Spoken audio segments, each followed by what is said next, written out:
Wabarakatuh.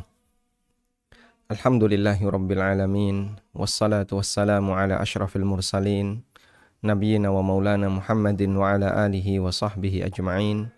Wa ashhadu an la ilaha illallah wahdahu la syarikalah. Wa ashhadu anna Muhammadan abduhu wa rasuluh. Salawatu Rabbi wa salamu alaihi wa ala alihi wa ashabihi wa man sara ala nahjihi wa stanna bisunnatihi ila yaumiddin. Alhamdulillah, di kesempatan pagi hari ini kembali kita melanjutkan kajian rutin dengan membaca buku fikih bermadhab, dan insya Allah yang akan kita baca masih berkaitan dengan ijtihad jama'i. Bagi Anda yang memiliki buku fikih bermadhab, silahkan dibuka di halaman 228. Berkaitan dengan ijtihad jama'i atau ijtihad yang sifatnya bareng-bareng, ijtihad yang dilakukan oleh sekelompok ulama dalam rangka untuk memecahkan permasalahan yang terjadi di tengah umat. Dan kemarin kita sampaikan latar belakangnya kenapa perlu dilakukan demikian. Sebab kita paham bahwa yang namanya permasalahan umat itu sangat banyak. Andaikan itu dibebankan kepada satu orang, mungkin akan banyak sekali yang tidak bisa terselesaikan, banyak yang tidak bisa terjawab. Karena itu dengan adanya kerjasama bareng-bareng kaum muslimin bersama-sama berijtihad, atau para ulama bersama-sama berijtihad, maka itu akan meringankan beban mereka. Sekarang kita akan lihat keterangan yang disampaikan oleh para ulama terkait keberadaan ijtihad yang itu merupakan fardu kifayah. Ijtihad jama'i itu fardu kifayah. Menurut sebagian ulama, ketika ada sebuah masalah di masyarakat yang membutuhkan penjelasan syar'i, sementara mereka tidak bisa melakukan itu selain dengan cara berjamaah, selain dengan cara berijtihad berjamaah, maka menjadi suatu keharusan bagi mereka untuk bersama-sama berijtihad.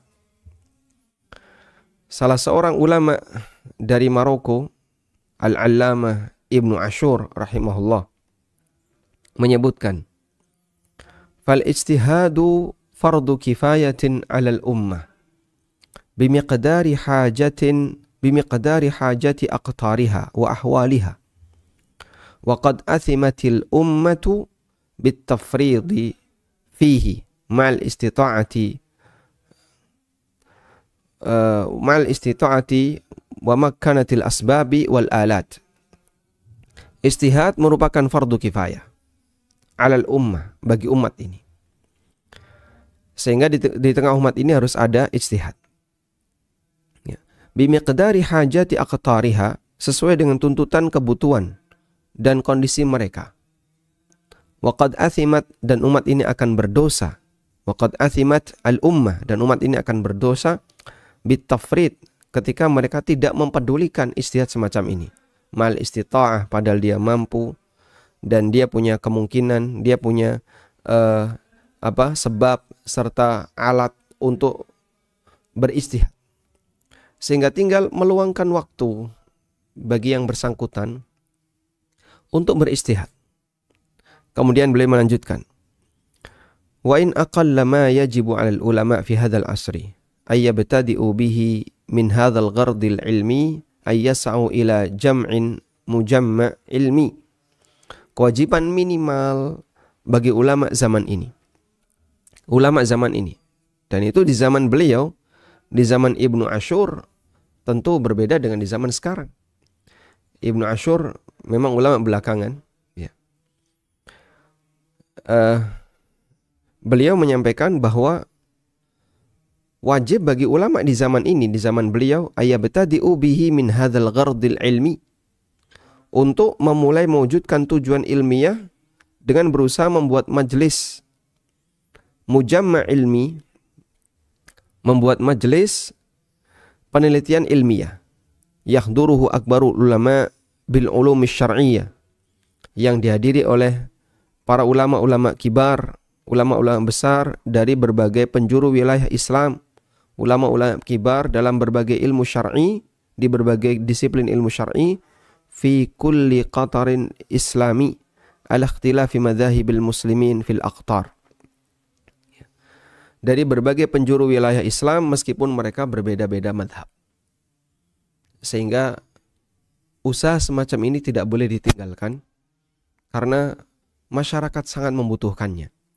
Dan kebutuhan itu harus ada jawaban. Apabila kebutuhan masyarakat tidak dipenuhi oleh elemen masyarakat itu, maka masyarakat tersebut berdosa. Sehingga harus ada sebagian orang yang bersedia meluangkan waktunya beristihad dalam rangka untuk menjawab kebutuhan mereka. Baik. Jadi di sini penting, kata kuncinya adalah terkait masalah memenuhi kebutuhan masyarakat. Bahwa masalah di masyarakat ini butuh penjelasan syar'i. Butuh penjelasan syar'i. Dan penjelasan syar'i ini butuh ijtihad. Dan untuk bisa berijtihad, maka dibutuhkan seorang ulama yang memiliki kapabilitas untuk berijtihad. Butuh mujtahid. Maka status menghadirkan mujtahid untuk berijtihad ini sifatnya fardu kifayah. Dan disebut sebagai fardu kifayah artinya kewajiban yang di situ harus ada sejumlah orang yang mencukupi. Kifayah dari kata kafa yakfi, yang artinya cukup. Sehingga dia harus menghadirkan sekelompok orang yang mencukupi untuk menjawab itu. Sehingga jika itu tidak bisa dilakukan oleh individu tidak bisa melakukannya. Kewajiban minimal adalah jamaah. Mereka harus menghadirkan sekelompok orang secara berjamaah bersama-sama memahami syariat ini dan memahami beristihad dengan syariat ini agar dia bisa menjawab permasalahan yang ada di tengah umat yang itu membutuhkan penjelasan syar'i. Baik, ini yang disampaikan oleh Ibnu Ashur. Dan Masya Allah, di dunia ini telah ada berbagai lembaga istihad jama'i yang hadir di tengah masyarakat dalam rangka untuk menjawab permasalahan mereka. Namun sebelumnya coba kita pastikan dulu mengenai biografi Ibnu Ashur. Jadi tentang siapakah Ibnu Ashur agar kita bisa melihat ya posisi beliau ulama belakangan, Muhammad Tahir bin Ashur.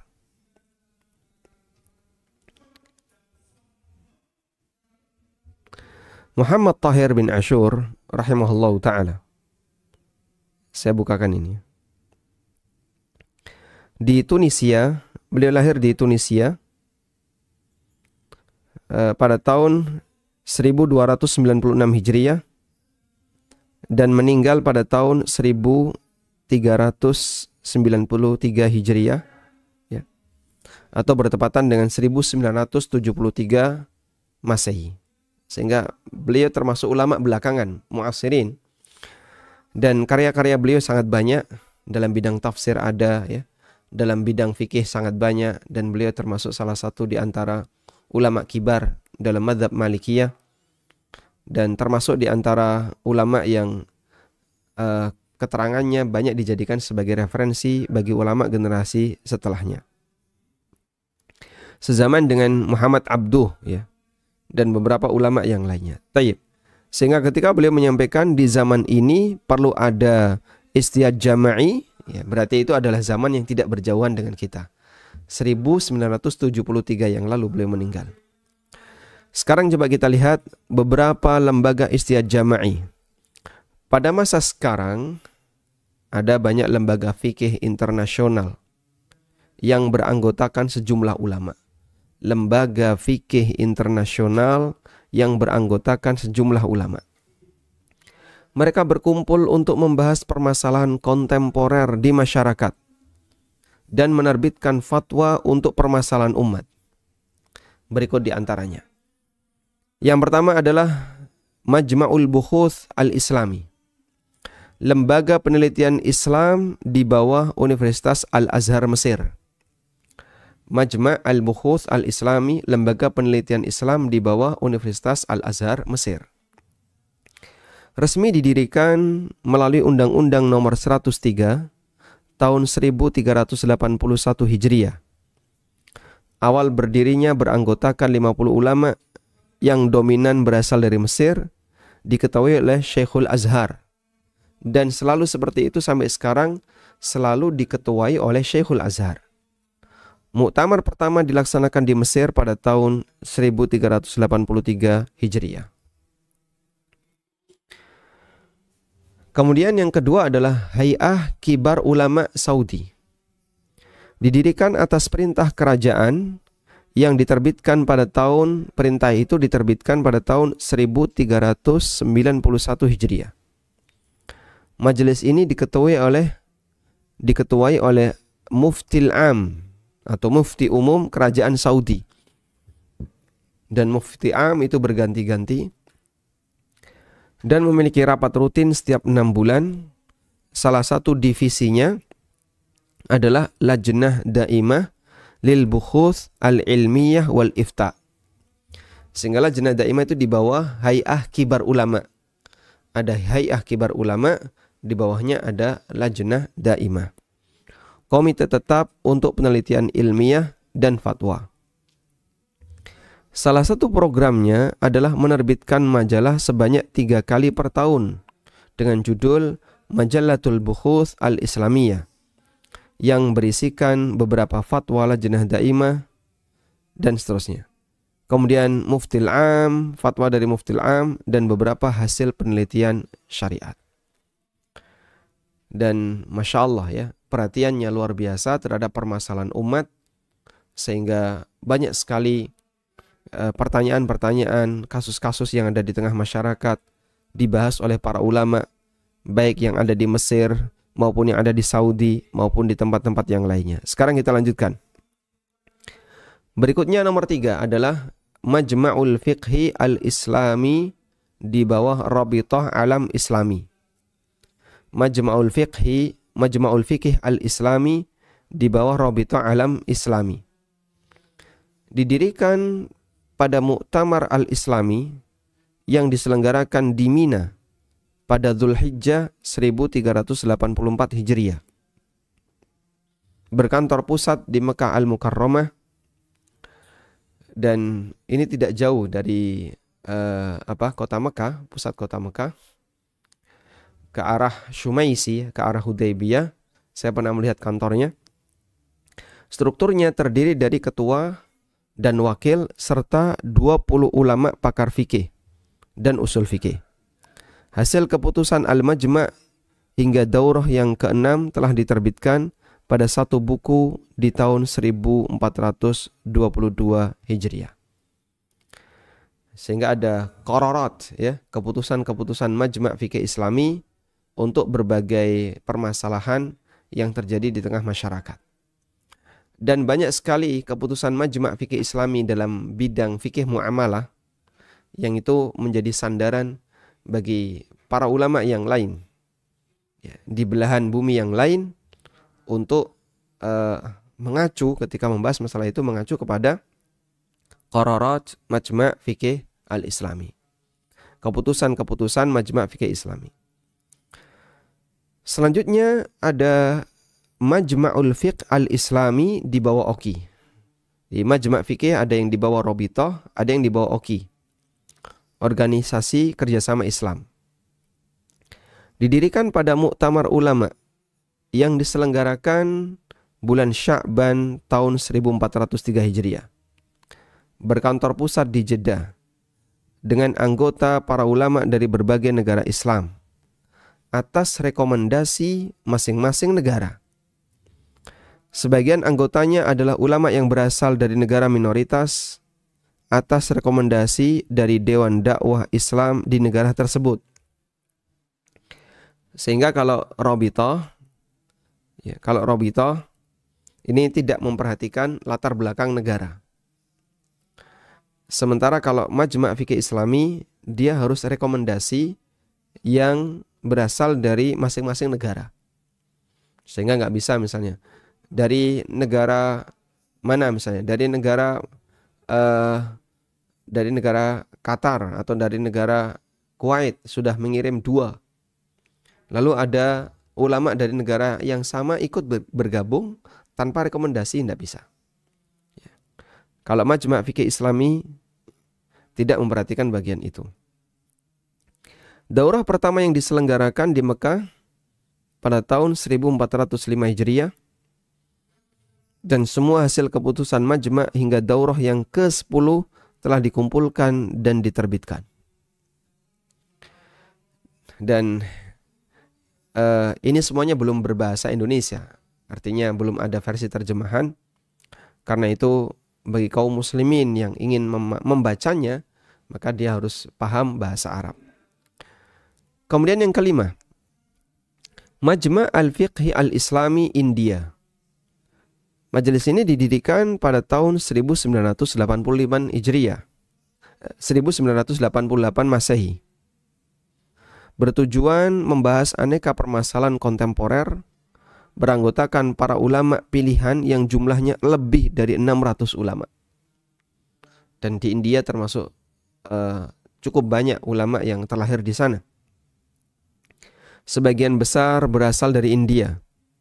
Hasil keputusan telah dikumpulkan dan diterbitkan dengan judul Qadaya Al-Mu'assirah, kasus-kasus kontemporer, pada tahun 1420 Hijriah.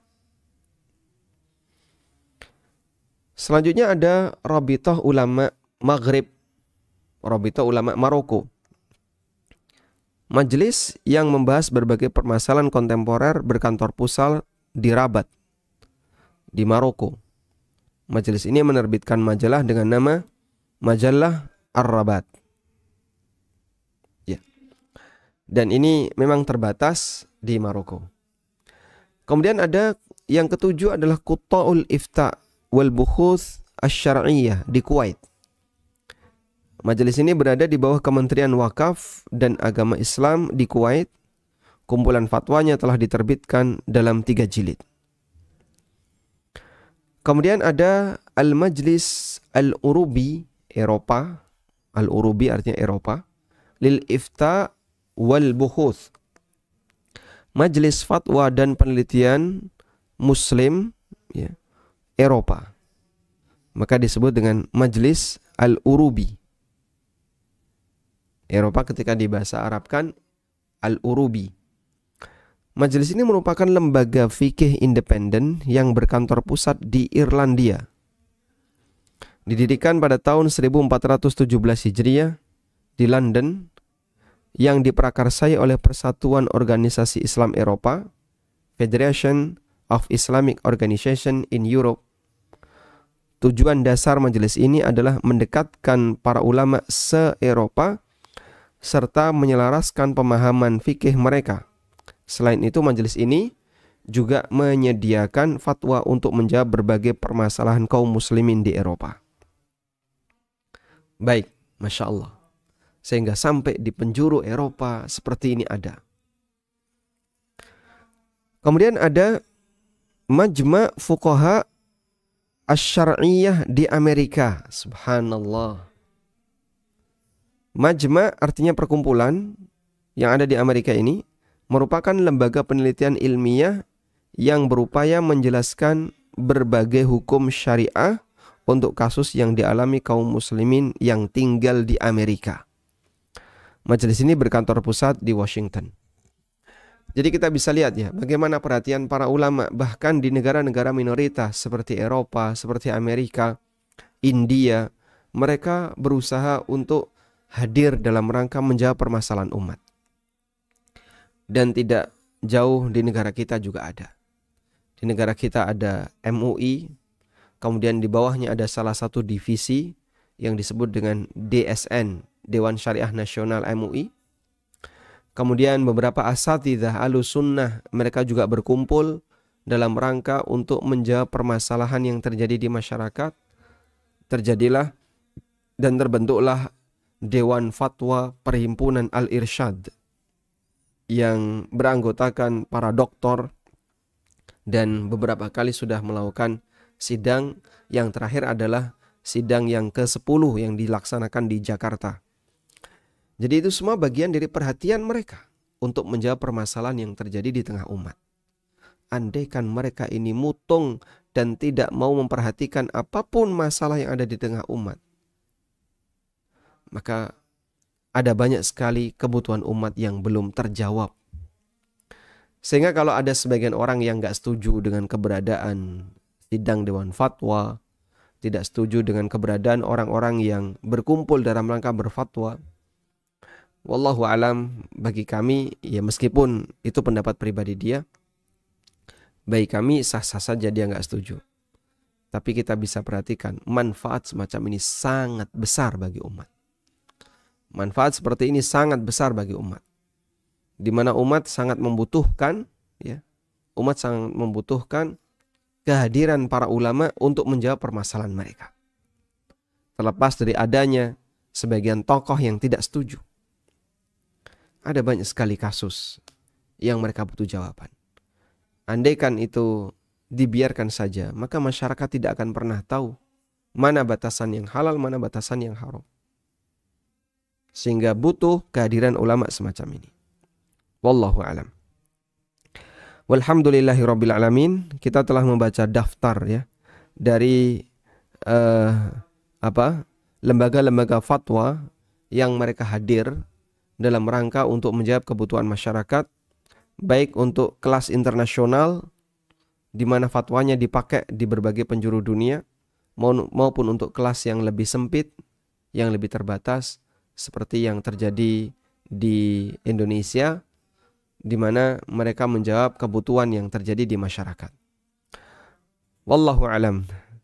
Mungkin demikian yang bisa kita sampaikan sebagai pengantar, dan insya Allah nanti di pertemuan berikutnya kita akan membaca bagian ini, kemudahan ijtihad di era digital. Ya. Seperti apa bentuknya? Insya Allah kita akan bahas di pertemuan berikutnya. Wassallallahu ala nabiyyina Muhammadin wa ala alihi wa sahbihi wasallam. Cari produk ANB Store, kaos, merchandise, atau buku, silakan kunjungi anbstore.id, Tokopedia dan Shopee di ANB Store ID. Dengan semakin berkembangnya dakwah yang disampaikan melalui ANB Channel yang diisi oleh Ustadz Aminur Baik, Ustadz Wira Mandiri, Ustadz Ristian Radil, Ustadz Amir As-Soronji, Ustadz Musa Jundana, Ustadz Muhammad Abu Rifai, dan para asatidzah Jogja lainnya, serta untuk meningkatkan pelayanan kepada kaum muslimin melalui Yayasan Amal Abadi Indonesia yang mengelola lembaga Indonesia Bersih Riba, tim perawat jenazah Al-Baqi, konsultasi zakat dan waris. Insya Allah akan dibangun kantor dan studio ANB Channel yang representatif serta kantor Yayasan Amal Abadi Indonesia. Mari dukung dengan menginfakkan sebagian harta kita melalui Bank Syariah Indonesia atas nama Yayasan Amal Abadi Indonesia dengan nomor rekening 7441998877. Jazakumullah khairan wa barakallahu fikum.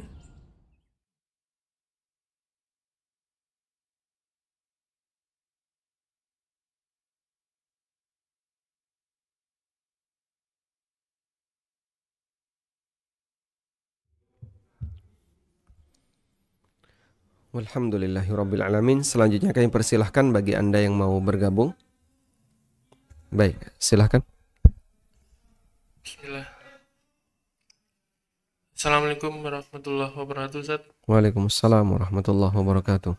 Mau bertanya, jika kita menyimak kajian lewat acara live, apakah juga termasuk dalam hadis yang menuntut ilmu maka akan dimudahkan jalan menuju surga, Ustaz? Jazakallahu khairan.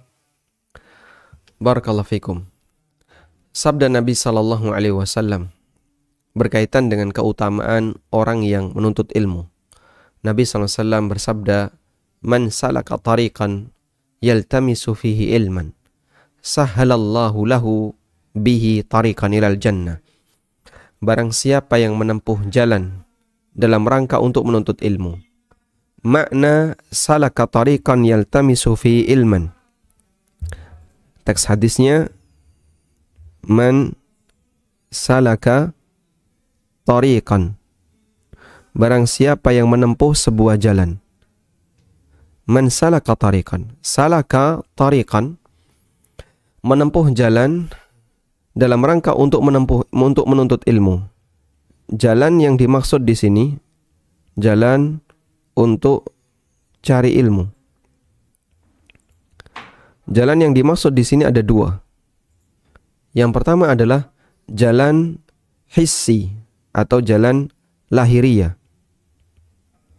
Yang dimaksud dengan jalan lahiriah artinya adalah keluar dari rumah, atau mungkin lebih tepatnya kita gunakan kalimat ini, jalan yang sifatnya tekstual.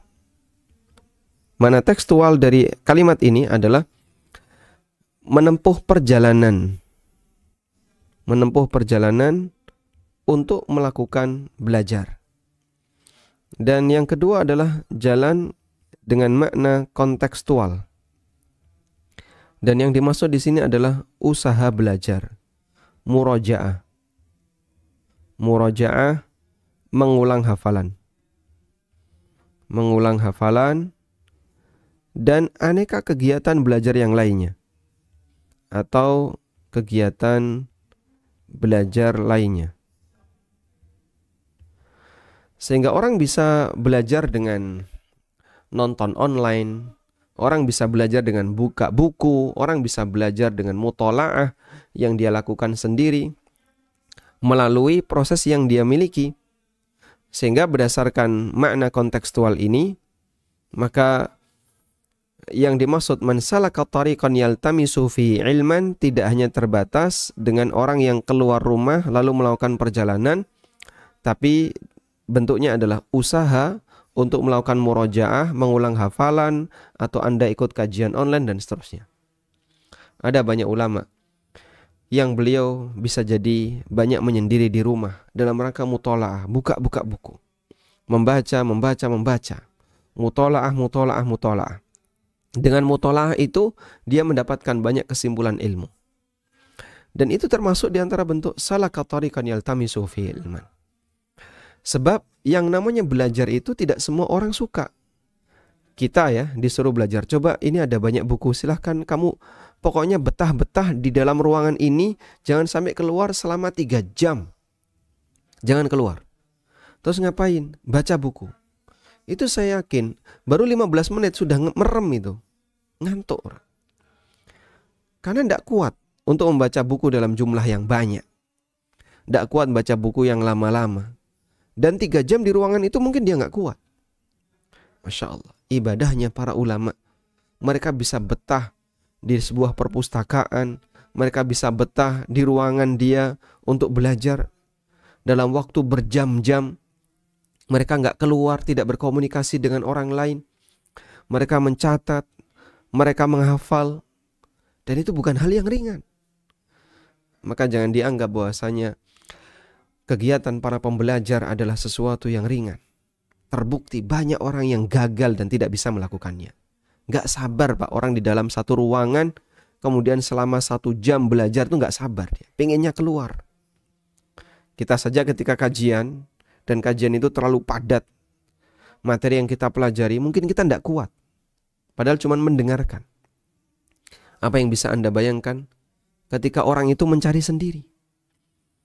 Dalam waktu yang lama, berjam-jam di situ. Orang bisa kuat berjam-jam dalam aktivitas-aktivitas yang lain. Jadi tukang itu bisa berjam-jam. Anda bekerja di kantor bisa berjam-jam. Dari mulai jam 8, istirahat jam berapa? Jam 12. Aktivitas yang Anda lakukan di dalam kantor itu selama berjam-jam, Anda betah. Selama bertahun-tahun Anda melakukan seperti itu. Karena aktivitasnya tidak monoton.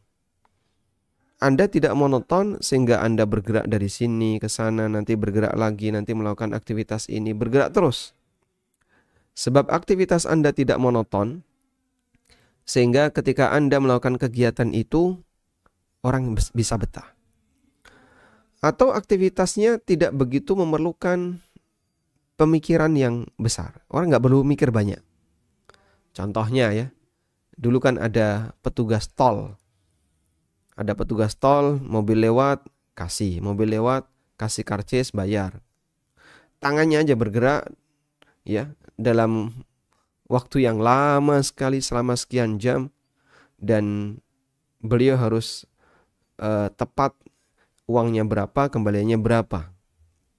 Itu yang harus tepat. Orang semacam ini bekerja dalam posisi kegiatan yang monoton. Tapi kenapa betah, Pak? Karena mungkin nggak perlu mikir terlalu serius. Ya perlu mikir tapi tidak terlalu serius ya. Karena sifatnya pekerjaannya adalah pekerjaan yang sudah tersetting, sehingga dia sudah siapkan uang-uang kembalian itu. Baik. Namun kalau kemudian usaha murojaah, belajar, membaca buku, tidak semua orang sanggup dalam waktu lama. Kecuali mereka yang sudah melatih kebiasaan untuk itu. Alhamdulillah, ada banyak asatidzah di negara kita yang punya kemampuan seperti itu. Dan ada banyak ulama yang mereka punya kebiasaan seperti itu. Sampai diceritakan bahwa sebagian istrinya ulama itu gugat cerai gara-gara suaminya sibuk di perpustakaan sampai istrinya nggak digubris. Nggak digubris dalam arti ya karena beliau sibuk di perpustakaan. Sehingga kadang malam tuh nggak pulang-pulang. Ngapain? Di perpustakaan. Ya perpustakaannya di dekat rumahnya, atau bahkan perpustakaan pribadi. Sehingga malamnya nggak pulang-pulang, nggak datang-datang, nggak kunjung-kunjung bersama istrinya, sampai istrinya gugat cerai. Dan itu termasuk beliau salah satu dosen di Madinah, di Saudi. Sampai seperti itu. Contoh bagaimana orang ketika belajar ilmu agama itu bagian dari usaha berat yang tidak semua orang mampu untuk melakukannya. Ini kalau kemudian bukan termasuk di antara amal yang besar, maka tentu saja amal besar yang lebih dari itu dalam kegiatan masyarakat awam apa? Ya, maka salaka tariqan yaltamisu fi ilman, termasuk di antara maknanya adalah belajar, mengkaji ilmu meskipun dia tidak menempuh perjalanan jauh. Seperti misalnya dia berada di perpustakaan lalu membaca dan seterusnya. Wallahu a'lam. Baik, silahkan. Assalamualaikum. Waalaikumsalam warahmatullahi. Silahkan. Barakallahu fiik. Nah. Ini Ustaz mau tanya tentang doa lima anzalta. Waktu Ustaz di online itu, latihan online itu hanya demi saya Ustaz. Bagaimana? Allahumma lima anzalta. Ada di doanya Nabi Musa itu.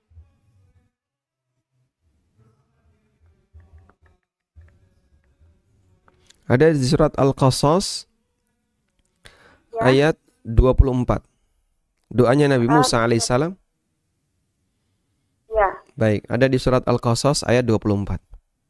Nah, itu dibaca di waktu apa itu? Bebas, Anda bisa baca ketika sholat, atau dijadikan pada waktu-waktu tertentu ketika sangat membutuhkan pertolongan dari Allah, atau di waktu-waktu yang lain. Rabbi inni lima anzalta ilayya min khairin faqir. Ya Allah, aku sangat fakir, aku sangat butuh terhadap kebaikan yang kau turunkan kepadaku. Nah, nanti bisa dibuka surat Al-Qasas ayat 24. Cukup? Baik. Selanjutnya silahkan.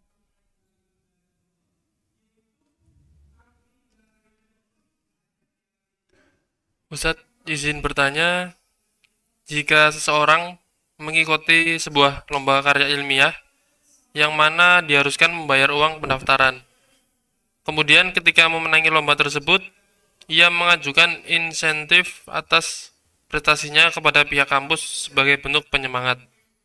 Apakah uang insentif tersebut dari pihak kampus ini boleh diterima ya Ustadz? Yaitu berupa hadiah, bukan dari penyelenggara lomba. Dari kampus. Dan kampus bukan penyelenggara. Berupa hadiah dari kampus, bukan dari penyelenggara lomba ya. Tayyib. Yang pertama begini, tadi kan lombanya berbayar ya. berbayar itu apabila dijadikan sebagai hadiah, maka masuk kategori judi. Tapi kalau nggak ada hadiahnya, cuman pemilihan ya, bayar misalnya 100.000, lalu dilakukanlah lomba, kemudian nanti akan dipilih yang terbaik dan jadi pemenang. Sudah, cuman itu saja. Lalu dikasih piagam penghargaan bahwasanya Anda menang. Nggak ada yang didapatkan apapun dari lomba itu. Tidak ada hadiah, tidak ada insentif, tidak ada uang pembinaan, tidak ada. Maka insya Allah tidak termasuk judi karena tidak ada taruhan. Tapi dia ini kan bayar. Nah, bayar mungkin dipakai untuk biaya operasional karena harus memeriksa data, harus menyewa dewan juri dan seterusnya. Insya Allah kalau sampai di titik seperti ini tidak masalah. Baik. Dan dalam posisi ini ketika dia menang, lalu minta uang insentif dari kampus, sementara kampus bukan penyelenggara perlombaan itu, insya Allah tidak masalah. Sehingga boleh saja beliau minta dari kampus agar ada motivasi bagi para peserta lomba yang menang ini, misalnya tim ya, 3 orang sudah lelah sampai kemudian berhasil menemukan sebuah karya, tapi ternyata tidak ada motivasi sama sekali berupa materi. Ya, mungkin dalam hal ini dia butuh untuk itu. Maka insya Allah tidak masalah jika dia meminta kepada pihak kampus untuk memberikan motivasi itu dalam bentuk insentif. Wallahu a'lam. Ustadz mau bertanya, apakah hukumnya jika kami dapat orderan untuk mendesain sebuah rumah sekolah milik agama lain? Apakah hal ini diperbolehkan, Ustadz? Lembaga pendidikan milik agama lain. Wallahu alam, jika lembaga pendidikan itu adalah lembaga pendidikan untuk materi duniawi murni. Seperti misalnya contohnya bimbel ya, bimbingan belajar. Di negara kita kan banyak. Ada bimbel A, bimbel B, dan bahkan ada yang milik perusahaan asing. Sehingga bimbel itu hadir hanya untuk mengajarkan materi-materi umum. Insya Allah tidak masalah. Hukumnya boleh. Namun kalau kemudian di lembaga pendidikan itu adalah lembaga pendidikan keagamaan, atau materi agamanya cukup dominan, atau dia menjadi bagian dari syiar agama tertentu, sehingga kehadiran lembaga pendidikan ini mewakili amal usaha yang dimiliki oleh non-muslim atau lembaga non-muslim tersebut. Maka sebaiknya Anda mundur dalam posisi ini karena dikhawatirkan masuk dalam kategori ta'awun 'alal itsmi wal udwan. Tolong-menolong dalam maksiat. Sehingga mungkin dia nanti akan mencari desainer yang lain, mencari tempat yang lain yang mungkin sejalan dengan agamanya. Karena ini berkaitan dengan masalah agama, dan kalau sudah berkaitan dengan masalah agama, maka setiap masyarakat berhak ya untuk memposisikan sesuai dengan ruangannya sendiri-sendiri. Si A berada di tempat A, si B berada di tempat B, dan seterusnya. Dan penolakan semacam ini tidak termasuk di antara yang menyinggung sara, ya. Sebab orang berhak ya untuk kemudian mengatur ruangan agamanya sendiri-sendiri. Kaum muslimin dia berada di ruangannya, nanti orang agama yang lain berada di ruangannya. Oleh karena itulah dalam hal ini insya Allah ketika Anda dalam posisi mendapatkan orderan sementara lembaga itu adalah lebih fokus untuk dijadikan sebagai lembaga pendidikan agama atau dominan pendidikan agama non-muslim, atau menjadi syiar bagi lembaga non-muslim, maka sebaiknya Anda tidak menerimanya. Wallahu a'lam. Baik, silahkan. Assalamualaikum Ustaz. Waalaikumsalam Izin warahmatullahi bertanya, Ustaz, kalau misalnya kita perempuan kan sholat di rumah. Nah, kalau misalnya setelah habis sholat sunnah, kan kita berdoa misalnya 15 menit, terus baru kita sholat wajib. Boleh nggak Ustaz kayak begitu? Selesai sholat sunnah Anda berdoa?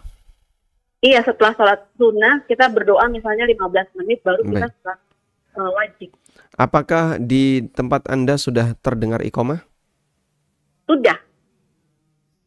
Di rentang 15 menit itu? Sudah sih Ustaz. Baik. Cukup Ibu? Iya cukup. Makasih. Jazakillah khair. Barakallahu fiik. Jadi tentang makna hadis bahwasanya doa antara adzan dan iqamah la yurad, doa ini tidak ditolak, itu berlaku umum. Para ulama memahami berlaku umum. Berlaku umum dalam arti berlaku di masjid dan berlaku di luar masjid.